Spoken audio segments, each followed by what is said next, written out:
Nous sommes là devant toi et nous te faisons confiance pour diriger ces moments par ton esprit. Tu connais ce que tu veux faire toi et nos besoins. Alors Seigneur, dirige-nous, je t'en prie. Ouvre nos cœurs à ton esprit, à ta parole et qu'on puisse terminer cette réunion meilleure quand on est venu. Amen. Parce que nous voulons que tu sois glorifié au milieu de nous. Amen. Et nous savons que tu ne peux pas être glorifié si tu ne nous transformes pas. Alléluia. Alors je sais que tu veux le faire, que tu le feras, et que tu amèneras toutes choses à la perfection pour le jour de Christ. Merci, merci Père, au nom de Jésus. Amen. Amen.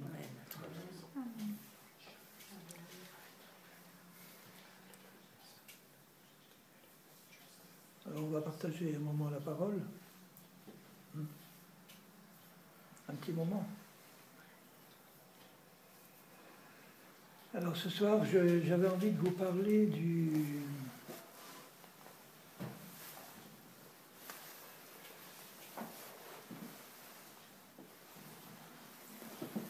péché,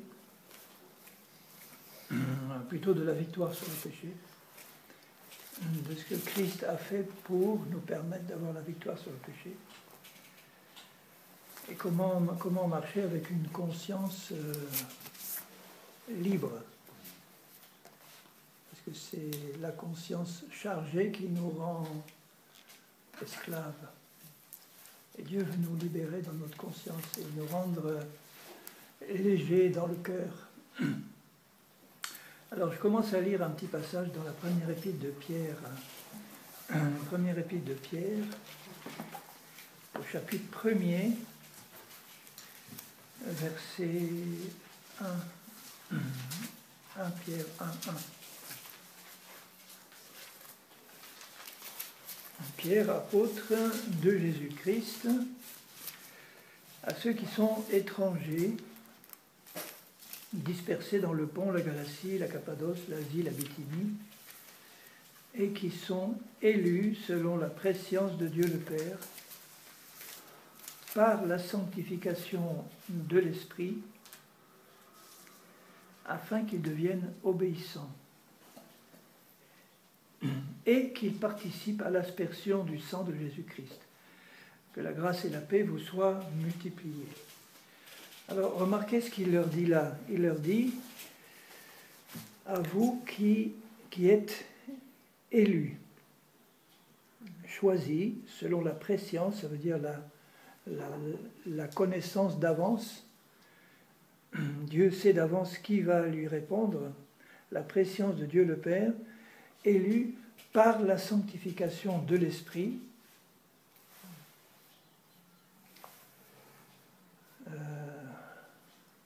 dans le texte grec, esprit, c'est pas avec un E majuscule, c'est les traducteurs qui l'ont rajouté, donc on ne peut pas savoir si c'est le Saint-Esprit ou si c'est notre esprit régénéré dont il parle là. Mais les deux peuvent être acceptés parce que la sanctification de l'esprit, si c'est notre esprit a été sanctifié par notre nouvelle naissance. Quand on est né de nouveau, notre esprit est saint.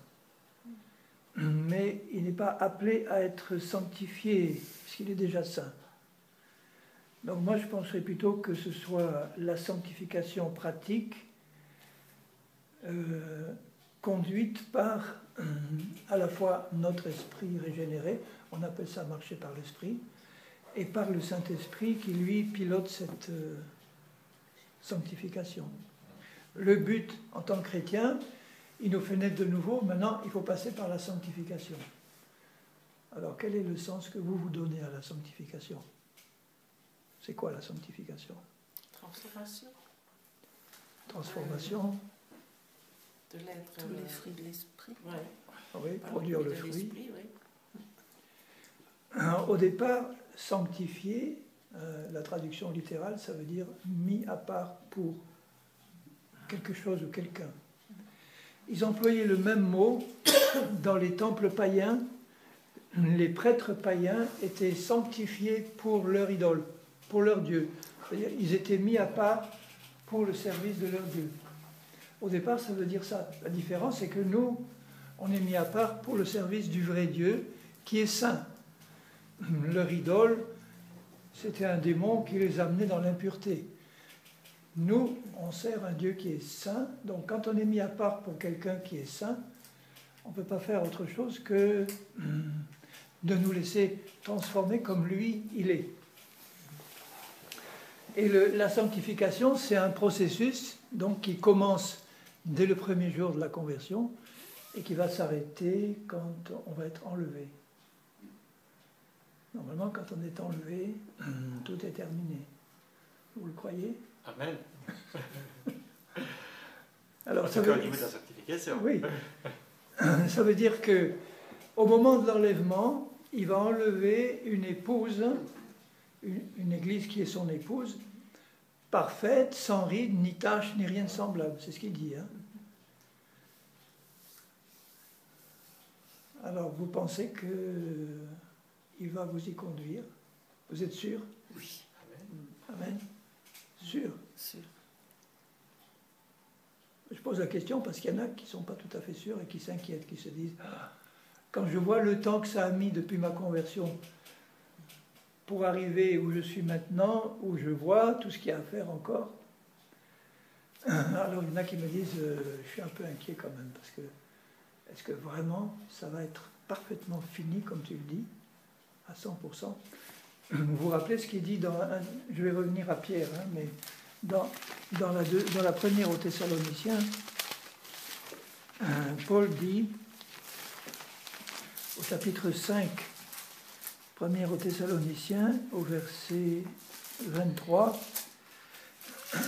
que le Dieu de paix, 1 Thessaloniciens 5, 23, que le Dieu de paix, donc c'est une bénédiction qu'il prononce, que le Dieu de paix vous sanctifie lui-même tout entier, vous rende saint tout entier, et que tout votre être, l'esprit, l'âme et le corps soient conservés irrépréhensibles, ça veut dire irréprochables, il n'y a pas un défaut, il n'y a rien. Lors de l'avènement de notre Seigneur Jésus-Christ. Il dit que tout votre être soit conservé, parfait, lors de l'avènement. Vous voyez la séquence. Il nous amène à la perfection et ensuite il nous conserve dans cet état lors de l'avènement et pour la suite. Ça veut dire que pour l'avènement, c'est arrivé à un état où Dieu regarde, il te regarde du haut en bas et il dit pas un défaut, tout est parfait. Alors ça veut dire que ça commence maintenant quand on se convertit et il faut qu'on ait conscience qu'il nous demande, nous, d'être actifs au sens que d'être volontaire, quoi. Un chrétien qui dirait oh, moi j'ai pas trop envie d'être sanctifié, Dieu va pas le forcer. Mais de notre côté, c'est pas nous qui allons piloter le processus. C'est un peu comme un professeur avec son élève. Au début de l'année scolaire, le prof dit aux élèves voilà, à la fin de l'année, il faut qu'on ait atteint cet objectif-là. Il faut qu'on ait fait le programme, quoi. Et à partir de ce moment-là, s'il disait à ses élèves, bon maintenant, débrouillez-vous, je vous ai indiqué le but, maintenant, allez-y, débrouillez-vous. Il dirait, mais t'es pas payé, t'es payé pour nous faire atteindre le but. Hein. Nous, on est bien disposé à suivre. Ce qu'on demande à un élève, j'ai été prof, c'est d'être bien disposé, quoi. De ne pas être rebelle, de ne pas dire non, moi je ne veux pas assister aux cours, je ne veux pas faire les travaux. On est bien disposé, on veut y aller, mais maintenant c'est le prof qui va nous y mener. Et si c'est un bon prof, il va y arriver. Le seul problème, c'est les élèves qui ne veulent pas, qui font la mauvaise tête. Alors là, évidemment, c'est difficile. Il faut les corriger. Mais il dit que le Dieu de paix vous sanctifie lui-même. Si moi je veux être sanctifié, est-ce que lui est assez puissant pour diriger le processus? Il sait ce qu'il faut faire, par où il faut commencer, quelles sont les choses les plus importantes ou les plus urgentes, par quoi il faut... Moi je ne pourrais pas faire ça. Il me dit voilà, là aujourd'hui, il faut que tu règles ça. Il y a encore plein de choses à régler. S'il me montrait tout d'un coup, je serais affolé, je dirais, Seigneur, il y a tant de choses que ça. Non, il me montre une chose qui est adaptée à ma situation. Si j'ai un jour de conversion, bon, ben ça sera ça. Mais si j'ai 40 ans de conversion, ce ne sera pas la même chose qu'il va demander de me régler que le premier jour de ma conversion. Il va y avoir une progression. Mais à chaque jour, il me dira, bon, j'ai prévu pour toi ça. Tu suis ou tu ne suis pas? Tu es d'accord? À partir de là, si je suis bien disposé, je vais suivre. Si je suis mal disposé, alors là, on va voir ce qui va se passer. Maintenant, il ajoute, au verset 24, celui qui vous a appelé, comme il dit à Pierre, élu, appelé, et je t'appelle pas pour que tu restes dans l'état où tu es maintenant, mais je t'appelle parce qu'il y a un but très élevé là, être saint comme Dieu, être parfait comme lui. Il dit maintenant, celui qui vous a appelé est fidèle et c'est lui qui le fera. Donc ça, c'est notre assurance, vous voyez. Il nous dit, le but c'est d'être parfait comme Dieu. On pourrait dire, oh, c'est vraiment très élevé. Tu es sûr qu'on va y arriver, Seigneur? Et il nous dit, c'est moi qui le ferai. Je te demande de me faire confiance. Tu me fais confiance? Alors on va y arriver. Parce que Dieu est tout-puissant. Jésus dit, d'une pierre, il peut en faire un adorateur. Alors de nous, il a peut-être plus de mal avec nous parce que la pierre, elle ne résiste pas. Mais il y arrivera quand même. Parce que si on résiste, il y a la correction. Et je préfère éviter la correction. Maintenant, si je reviens à Pierre, il dit quelque chose d'intéressant là. Ça mieux. Il y a trop de soleil. Alors regardez ce qu'il dit au verset 2. Il dit, et donc on est élu par Dieu, par la sanctification de l'Esprit, qui sont élus par la sanctification de l'Esprit. Il a vu qu'on a répondu à son appel, on a écouté l'Évangile, on a été touché par Jésus, par le Saint-Esprit, on s'est repenti, on a donné notre vie à Jésus, et là, il fait de nous ses enfants. Il change notre esprit, et il le fait naître de nouveau. Et ceux qui étaient au séminaire, vous vous rappelez que j'avais dit que l'esprit nouveau qu'on a reçu de Dieu à ce moment-là, il est parfait, saint et pur. C'est lui qui le crée à l'intérieur, notre esprit. C'est notre homme intérieur profond. C'est notre être véritable. Notre esprit, ce n'est pas notre âme. Notre âme, c'est nos pensées actuelles, nos sentiments actuels. Ce qu'on ressent à l'intérieur, ça, ce n'est pas notre esprit. Notre esprit, c'est notre être intérieur, profond, qui est notre être véritable. Lui, il dit, celui-là, ils ne peuvent pas le toucher, eux. Alors moi, je vais le transformer et je vais faire de lui une nouvelle création parfaite.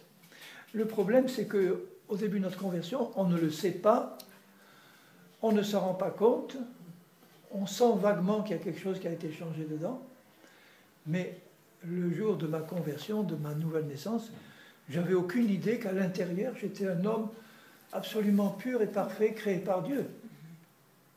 Parce qu'au niveau de mon âme, il n'y avait rien de changé encore. J'avais les mêmes pensées qu'avant, les mêmes sentiments qu'avant, les mêmes défauts qu'avant, les mêmes problèmes qu'avant. Mon âme doit passer par la sanctification, la transformation. Et ça, c'est par le Saint-Esprit et la parole. Et il dit, choisi par la sanctification de l'Esprit, ça commence par l'Esprit, après ça continue dans l'âme, dans le corps,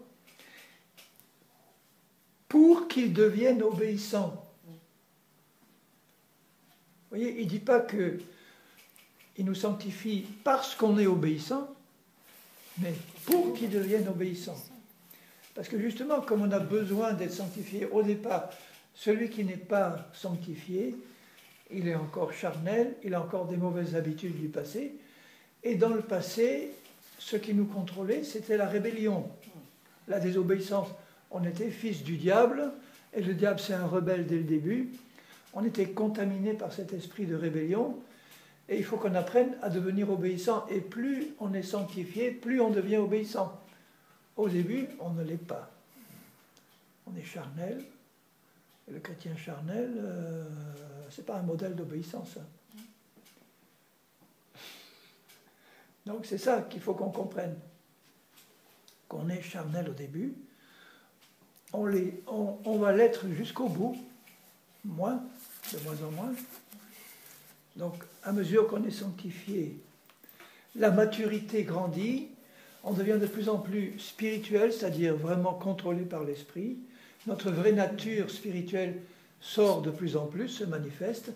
On devient de moins en moins charnel, mais il en reste toujours un petit peu encore à sanctifier, à perfectionner. Même Paul dira, je ne peux pas vous dire que j'ai atteint encore la perfection pratique, mais nous tous qui sommes parfaits dedans, continuons, avançons dans le perfectionnement pratique. Donc on avance, on est de moins en moins charnel, mais il reste encore quelque chose. Même à la dernière seconde avant la dernière trompette, il y aura encore quelque chose de charnel qui va rester là. Alors comment Dieu va faire pour faire ce qu'il a promis de faire, c'est-à-dire parfait, esprit, âme et corps en tout point, où il n'y a pas un seul défaut avant l'enlèvement, puisqu'il va enlever une église absolument parfaite. D'abord, ceux qui vont bénéficier de la touche finale, une seconde avant l'enlèvement, il y a la touche finale. Ce sont ceux qui vont suivre régulièrement le processus de sanctification. Les chrétiens qui ne s'intéressent pas à la sanctification, qui vivent plus ou moins dans le monde et qui ne se préoccupent pas vraiment de se sanctifier, ceux-là, ils ne vont pas être dans la meilleure position pour être enlevés. Parce qu'ils ne sont pas passés par le processus. Même un chrétien qui a 2 jours de conversion et qui a compris, parce qu'il est une créature nouvelle, qu'il y a des choses à changer dans sa vie, il est dans le processus de sanctification. Il peut encore... à chaque jour, on peut encore le refuser ou l'accepter, c'est-à-dire traîner les pieds quand Jésus nous demande de régler quelque chose ou pas. Mais on ne peut pas rester indéfiniment dans cette attitude-là. On va voir dans la première épître de Jean pourquoi il dit ça, Jean. Mais là, il dit, pour qu'ils deviennent obéissants et pour qu'ils participent à l'aspersion du sang. Vous voyez, on est au bénéfice du sang de Jésus dès le premier jour de la nouvelle naissance, parce que c'est le sang de Jésus qui efface nos péchés, dès la conversion. Maintenant, il dit que la sanctification va nous permettre de devenir obéissants et va nous permettre de participer à l'aspersion du sang. Donc, vous voyez que l'aspersion du sang, ce n'est pas réservé au premier jour où on se convertit, mais ça accompagne le processus en permanence de sanctification. Il faut qu'on comprenne que le sang de Jésus est disponible en permanence. Il est disponible en permanence pour me purifier, pas seulement pour effacer tous mes péchés passés le jour de ma conversion, mais comme il nous arrive constamment de pécher, tous les jours, ne serait-ce que par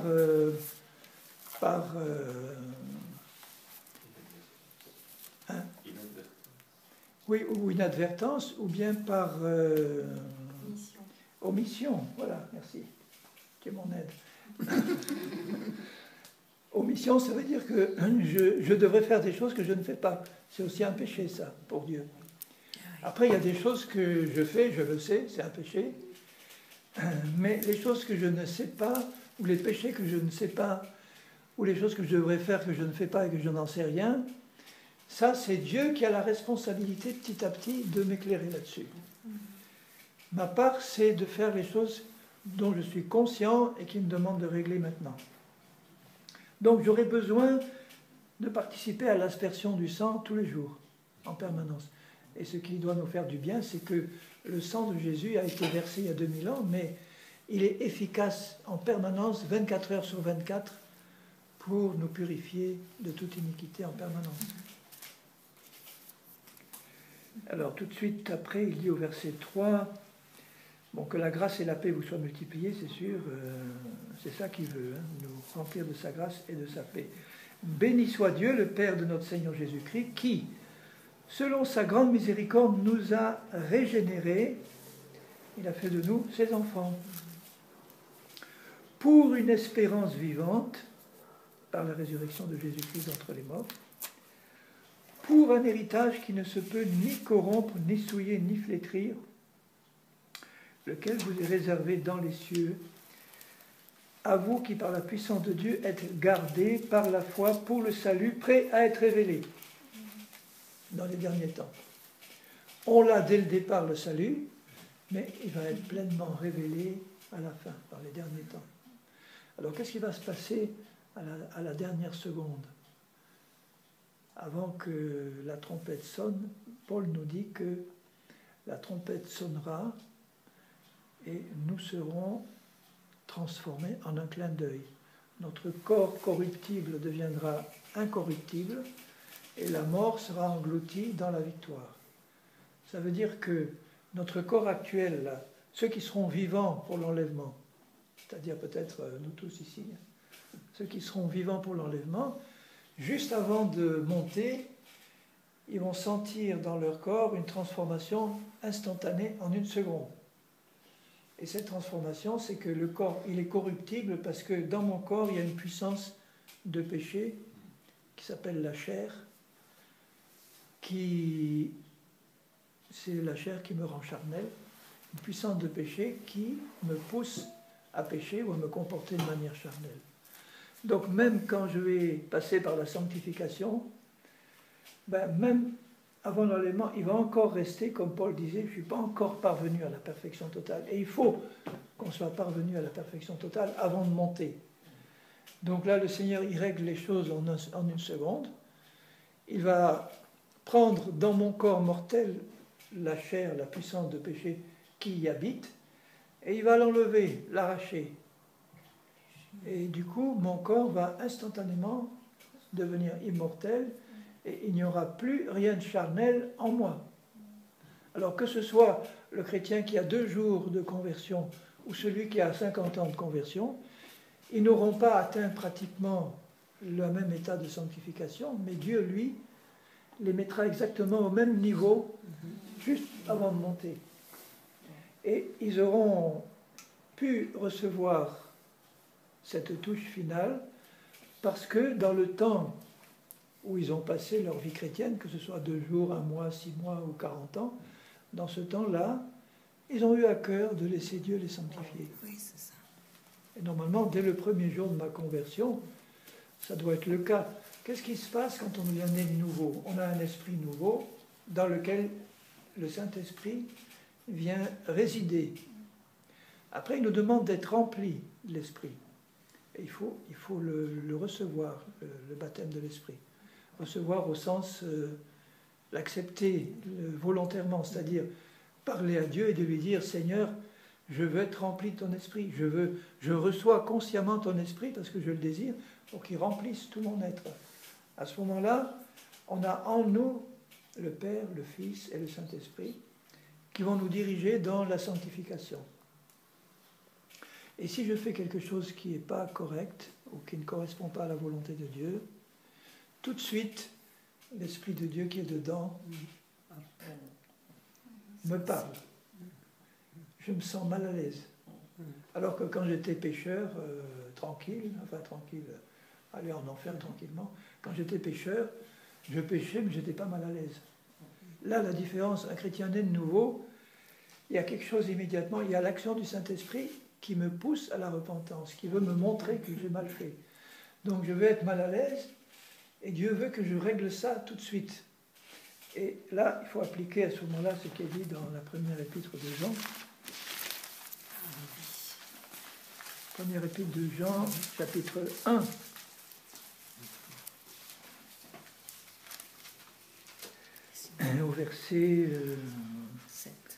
Au verset 3, par exemple, ce que nous avons vu et entendu, nous vous l'annonçons.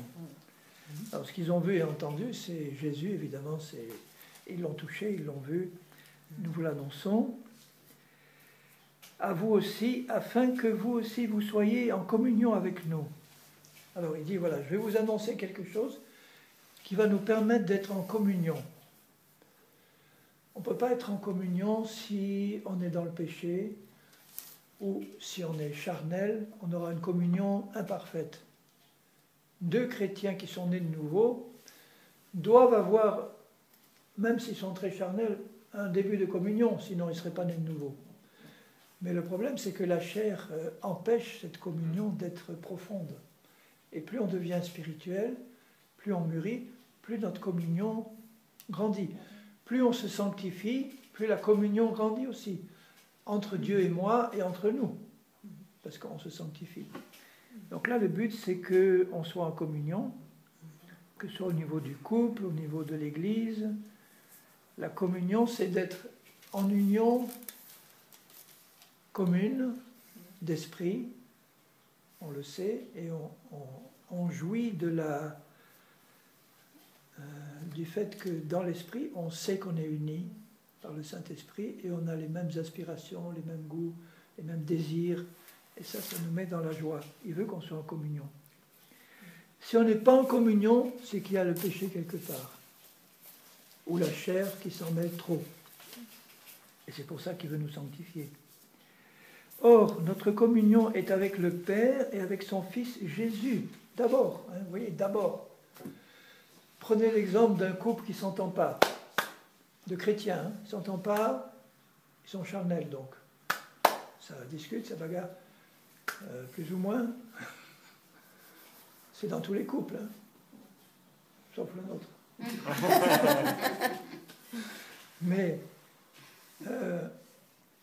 si la chair s'en mêle, bon, normalement c'est le mari qui est le chef qui doit donner l'exemple. C'est-à-dire que s'il y a une dispute, c'est lui le premier qui doit demander pardon.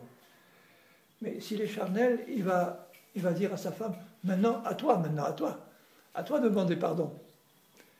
Et du coup, si elle est charnelle, elle va dire, oui, mais moi j'ai rien, tu as bien fait de me demander pardon, mais moi j'ai rien. Voilà. Mais si tu as ça, bon alors la dispute recommence. Parce qu'il y a encore la chair qui s'en mêle. Il n'y a pas la communion qu'il devrait y avoir. Et plus nous aurons, vous voyez, avec le Père et le Fils, une communion personnelle, plus la relation entre les deux va se faire. Donc le mari, au lieu de dire à sa femme, tu devrais me demander pardon, ou tu devrais faire ci, tu devrais faire ça, ou l'autre lui dire, non, c'est toi qui, si chacun cherchait à développer sa communion avec Dieu pour progresser dans la sanctification, automatiquement leur communion à tous les deux va grandir aussi. Mais elle grandira de la bonne manière. Parce que d'abord, on s'est mis devant Dieu et on a réglé nos problèmes personnels nous-mêmes avec Dieu. À ce moment-là, il nous fait avancer dans la purification. On devient plus spirituel.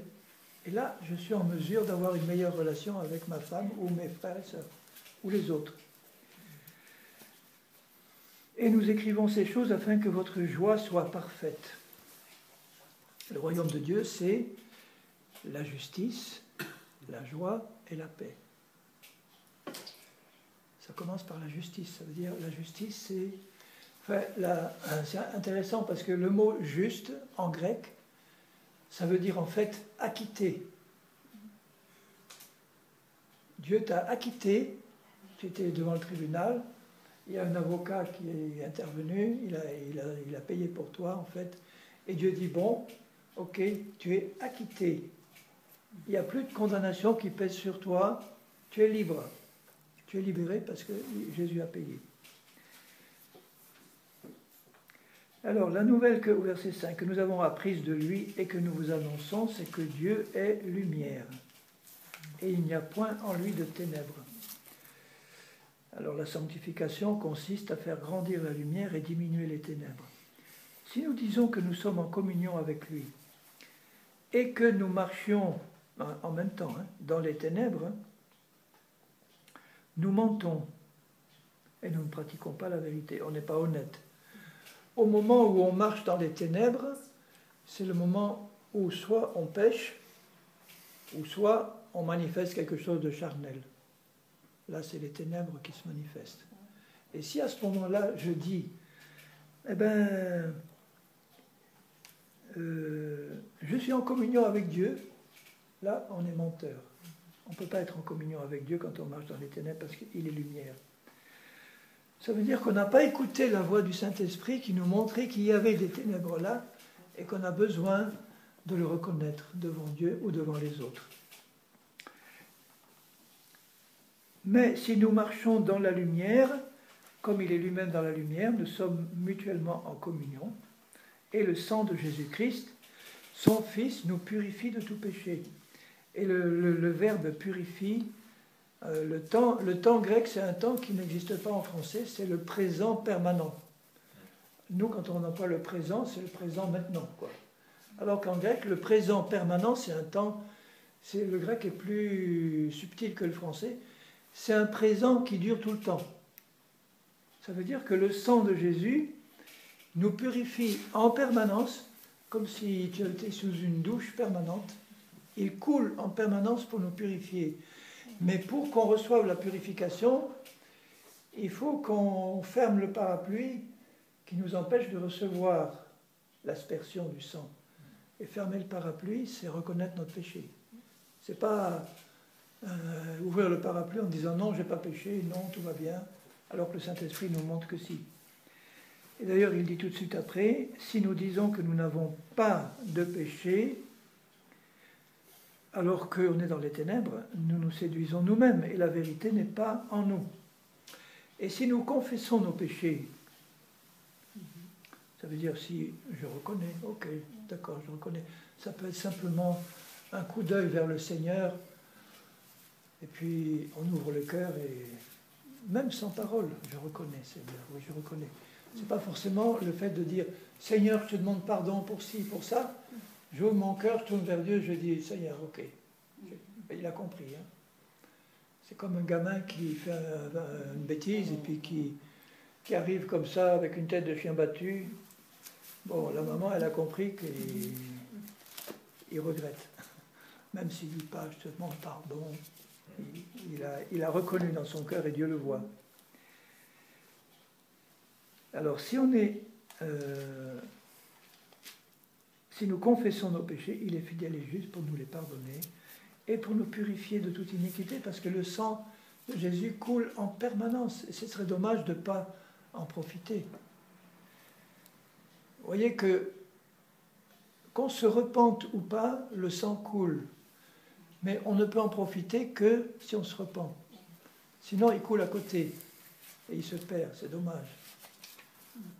Alors, ça veut dire que si je pêche, puisqu'il nous arrive tous de pécher, mais si j'ai dans le fond de mon cœur un esprit de repentance permanent, c'est-à-dire j'ai une bonne disposition de cœur pour être prêt à reconnaître. Si les autres me le disent ou si Dieu me le dit, alors là, je reconnais, honnêtement, je dis oui, il y a quelque chose qui ne va pas là, je reconnais. Et à ce moment-là, le sang purifie. Comme il coule en permanence, je peux en permanence être en permanence purifié. Maintenant, si je ne confesse pas mon péché, je ne vais pas recevoir ma communion avec Dieu. Je suis toujours enfant de Dieu. Hein. Je n'ai pas perdu mon salut, mais je ne suis plus en communion avec Dieu. Donc j'ai un trouble. Je peux décider de ne pas reconnaître mon péché tout de suite. Il y en a qui le font, hein, parce qu'ils sont enfoncés dans leur colère ou dans leur animosité, et ils tardent, ils ne sont pas prêts à reconnaître tout de suite. Il faut être honnête, hein, je n'ai pas toujours été prêt à reconnaître mes fautes immédiatement. Hein. Quelquefois, il a fallu 1 heure, 2 heures, 1 jour, 2 jours, 1 mois. Mais pendant ce temps-là, la pression augmente dedans, parce que le Saint-Esprit ne va pas me laisser tranquille. Et quand la pression augmente, il faut à tout prix être soulagé. On ne peut pas. Alors, ce qu'il y a de bien dans ce qu'il dit, regardez ce qu'il dit au chapitre 3. Après, je vais m'arrêter. Il faut compris aussi.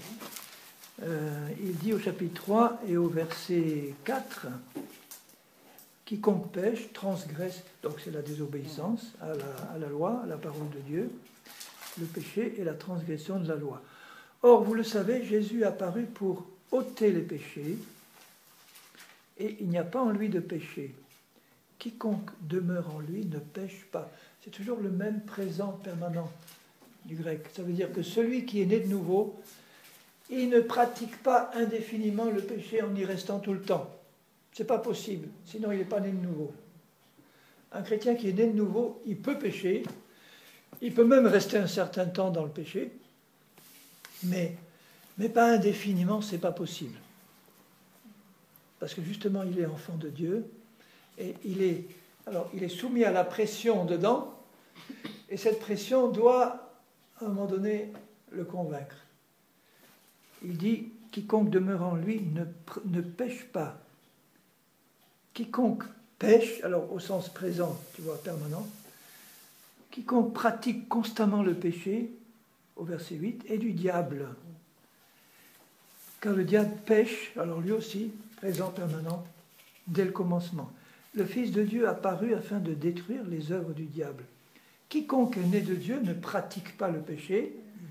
Là, c'est une autre façon de le dire, mais ça revient au même. Parce que la semence de Dieu demeure en lui. Et la semence de Dieu, c'est sa parole. Elle est là. Et sa parole l'asticote. Le laisse pas tranquille. Et il ne peut pas pécher, dans le sens où on vient de le voir, il ne peut pas rester en permanence dans le péché. C'est pas possible. D'une part, et mon esprit aussi ne peut pas pécher. Mon esprit qui est né de nouveau, il a la même nature que Dieu, il ne peut pas pécher. Moi, dans ma vie pratique, je peux pécher, mais je ne peux pas rester en permanence dans le péché. C'est pas possible. Et il ne peut pécher parce qu'il est né de Dieu, et c'est par là que se font reconnaître les enfants de Dieu et les enfants du diable.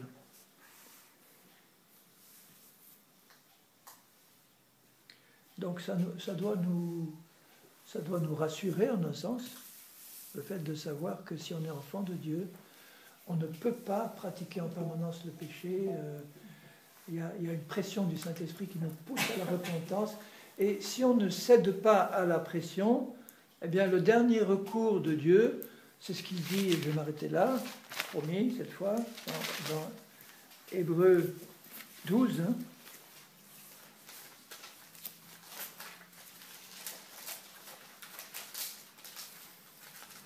Hébreux 12, il vient de parler de tous ces témoins de la foi.